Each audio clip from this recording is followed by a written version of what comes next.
Hi, it's Jael Zarovinsky, and welcome back to the Progressive Podcast, where I talk about everything that happened during the Progressive era.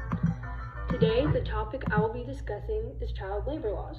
All about child labor laws, the people who supported them and the people who didn't. When people arrived in America, they needed homes and food. To get those necessities, the whole family would work. Yeah, even the children. Some as young as 4 would even work in the factories to help support their families. I can't imagine that. In 1910, children that were 15 and younger made up to 18% of the workforce. Imagine spending your childhood working in non-air conditioning rooms and not getting paid very much or not even able to get the education you need. The public wasn't happy with children working.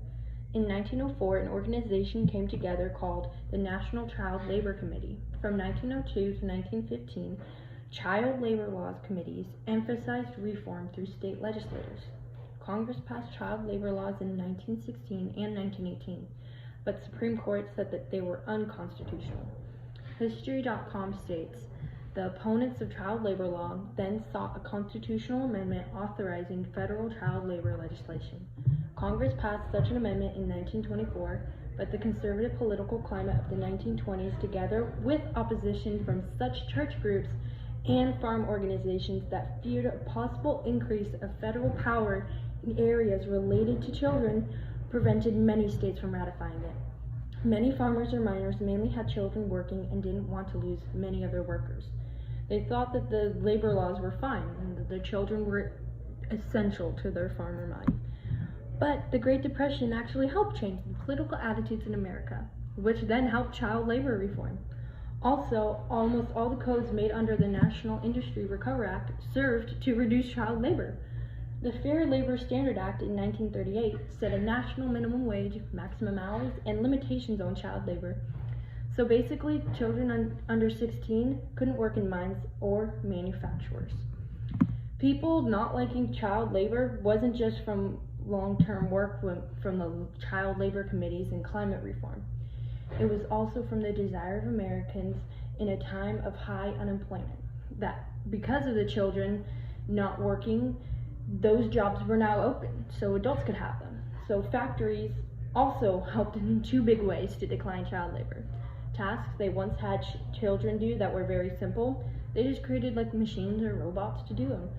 And they would need adults to actually supervise the machine or robots just in case anything happened. They also had jobs start to require a high school education to be able to work. So the states actually increased the number of years required to graduate. So the need for education was so clear that Congress in 1949 amended the child labor law, and so now it included not just businesses, it now included farms, transportation, communications, and everything in between, so children really couldn't work anymore.